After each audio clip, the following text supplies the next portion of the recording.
अस्सलाम वालेकुम। कैसे हैं आप सब? उम्मीद है कि आप सब खैरियत से होंगे।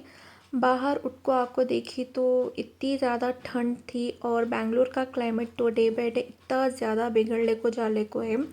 कुछ साल पहले तो इतनी ज़्यादा ठंडिश नहीं होती थी बेंगलोर में, मगर अब तो 2 साल से तो ख़ासकर बहुत ही ज़्यादा ठंड जो है ना बढ़ जा रही है। और इन्हों देखो मेरे शहज़ादे पैंट निकाल कर काको खड़ गई बाहर बालकनी में, और इनको तो ठंडिश बिल्कुल भी महसूस नहीं हो रही है। और इनको सोने के टाइम पर भी फ़ैन हाई स्पीड पे होना, अगर फ़ैन ज़रा तो भी कम कर डाले तो इन्हें उठ जाती चीखा मारने को।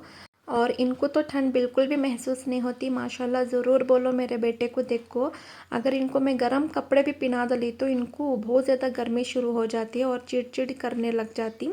वो वास्ते इनको ऐसे सॉफ्ट कॉटन के कपड़े पहनना पसंद, और घर में रहे तो सॉक्स भी बिल्कुल भी नहीं पहनते इन्हों। माशाल्लाह मेरे बच्चे को माशाल्लाह माशाल्लाह ज़रूर बोलो। मेरे बच्चे का इम्यूनिटी जो है ना बहुत ही स्ट्रॉन्ग है, वो वजह से इनको ठंड बिल्कुल भी महसूस नहीं होती। के बाद मैं आई सीधा किचन को, मेरे हस्बैंड को बोली बच्चे को ज़रा टाइम तक संभाल लियो, तब तक मैं नाश्ता जल्दी से बना डालती हूँ घर को। कि वो को तो आज ठंड इतनी ज़्यादा बड़को थी, वो वजह से आज मैं ज़रा देर से उठी। मैं रात को डिसाइड कर को रख डाली थी कि सवा सुबह को उठ को नाश्ते में क्या बनाना कर को। वो वास्ते मैं रात को भिंडी को धो को कट कर को फ्रिज में रख डाली थी। इससे मंजे क्या हुआ, टाइम सेविंग होगा। तो जो भी नाश्ता बनाने का रहता ना, मैं एक दिन पहले रात को प्लान कर को डिसाइड कर को रख डालती हूँ, वो वास्ते मंजे ईजी हो जाता है।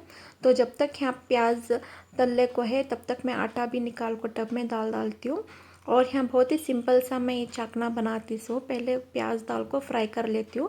प्याज फ्राई होती है, ज़रा मिर्ची काटा, धनिया काटा, हल्दी दाल को फ्राई कर लेती हूँ। उसके बाद भिंडी दाल को ज़रा नमक डाल को और बस इसे लो फ्लेम में एक विजिल तक पका लेती हूँ। तो ये हमारा सिंपल सा भिंडी का चाकना बन जाता है। और ये बहुत ही ईजी और झटपट वाली रेसिपी, मैं ज़्यादातर ये रेसिपी बनाती हूँ क्योंकि तो हमारे घर में मेरे हस्बैंड को बहुत ही ज़्यादा ये रेसिपी पसंद है, और सास को ससुराल को सबको ये पसंद है। वो वास्ते मैं ज़्यादातर भिंडी का चखना मैं ऐसा आज बनाती हूँ। विजिल आने तक मैं यहाँ आटे को कला लेती हूँ। और मैं यहाँ यूज़ कर रही हूँ सो आशीर्वाद आटा। ये आटे में क्या भी मैं मिक्स नहीं करती, खाली पानी डाल को कला लेती हूँ। अगर वो मरकिन का आटा कलाने का रहा तो मैं दूध, घी और अत्ती शक्कर, नमक डाल को कलाती सो, क्योंकि तो रोटियाँ सॉफ्ट आना कर को। मगर आशीर्वाद आटे में क्या भी मिक्स करने की ज़रूरत ही नहीं रहती, खाली पानी डाल को कला ले तो बहुत ही अच्छे से आटा गुन भी जाता है और बेलने भी इजी होता है, और रोटियां पकाए तो भी बहुत ही सॉफ्ट और नरम भी रहती हूँ। रोटी ठंडी होगी तो भी ये एकदम सॉफ्ट रहती है, मगर मरकिन के आटे ठंडी होगी तो मरकिन के आटे की रोटी ठंडी होगी तो बहुत ही हार्ड रबर के जैसी हो जाती है, खाने भी नहीं होता। वो वास्ते मैं हमारे घर में ज़्यादातर आशीर्वाद आटा यूज़ करते सो, और इसके रोटियाँ भी हमारे घर में सभी जने खाना पसंद करते सो। मगर पूरियाँ ये वो बनाने का रहा तो तब बीच में मरकिन का आटा यूज़ करती सो। मगर रोटी पकाने का रहा तो मैं ज़्यादातर आशीर्वाद आटा यूज़ करती सो, कि वो कहती बहुत ही सॉफ्ट भी रहती। खासकर एज पर्सनस को और बच्चों को खाने में बहुत ही ईजी रहता है, ईजिली उन चाप को खा ले जा। वो अगर मरकिन की रोटियां बनाए तो रबर के सके रहती हैं और बहुत हार्ड भी रहती हैं खाने में, खाने भी नहीं होता घर को। मैं ज़्यादातर बच्चों का बड़ियाँ का ख्याल रखते हुए मैं ज़्यादातर आशीर्वाद आटा यूज़ करती सो। मुझे भोजन ने पूछती हैं कि तुम ना रोटी बेलना इतना ज़्यादा कई को पसंद और कितना इजीली भी तुम्हें बेल लेती, कि वो को तो मुझे शादी से पहले से आदत है सो रोटियां बेल को पकाने में। अम्मी के घर में जब थी ना मैं तब ज़्यादातर मैं कुकिंग ही करती सो, तो उससे मुझे कभी भी कुकिंग में क्या भी प्रॉब्लम नहीं आई। कुकिंग में रहंदे और घर के कामा में भी रहंदे मुझे कभी भी कोई भी प्रॉब्लम नहीं आई, कि वो को तो शादी से पहले से हमारे अम्मी हमने ये आदत डाल को थे। अल्हम्दुलिल्लाह से हमारी पढ़ाइयाँ के साथ साथ हमारे अम्मी जो है ना हमना घर के काम भी सिखा दले और कुकिंग करना भी सिखा दले। कुकिंग तो अम्मी एक बार भी नहीं दिखा को दिए, बस मेरा पैशन था, मुझे बहुत ज़्यादा पसंद था कुकिंग करने के वास्ते। बस अम्मी को ऐसा पूछ ले को क्या भी चीज़ रंधे मैं पका डालती और बहुत इजीली बना डालती थी। और फर्स्ट टाइम में टेस्ट बहुत ही ज़बरदस्त आता था। आज भी मेरे घर में मेरे भाना भाइयाँ सभी जने मेरे हाथ की बिरयानी बहुत ही ज़्यादा पसंद करते सो।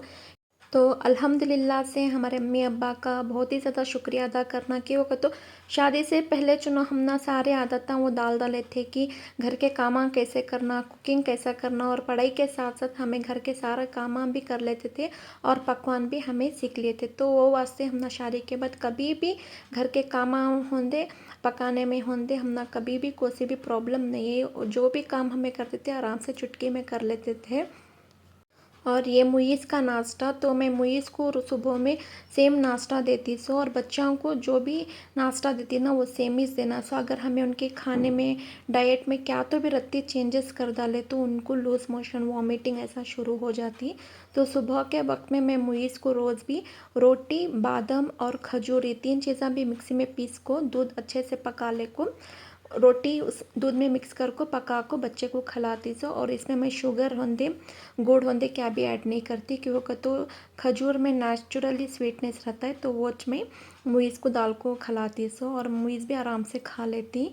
अल्हम्दुलिल्लाह से मैं बच्चे को टीवी के होंदे फ़ोन की आदत बिल्कुल भी नहीं डाली हूँ। उनको खिलाने के टाइम पर क्या तो भी एक एक्टिविटी कराते कराते खिला डालती हूँ और उनको ज़्यादातर बर्तनों में खेलने को खाना बहुत ही ज़्यादा पसंद है कि वो तो बर्तन में जब खेलती ना उसमें आवाज़ आते रहती ना टन टन करके तो आवाज़ से चुनो खा लेती। बच्चे को नाश्ता कराने के बाद मैं आई सीधा किचन को बर्तन सारे धो डालेंगे घर को। इसके बाद मैं घर के सारे काम कर डालती हूँ। तो मिलेंगे अगले वीडियो में। अल्लाह हाफिज़।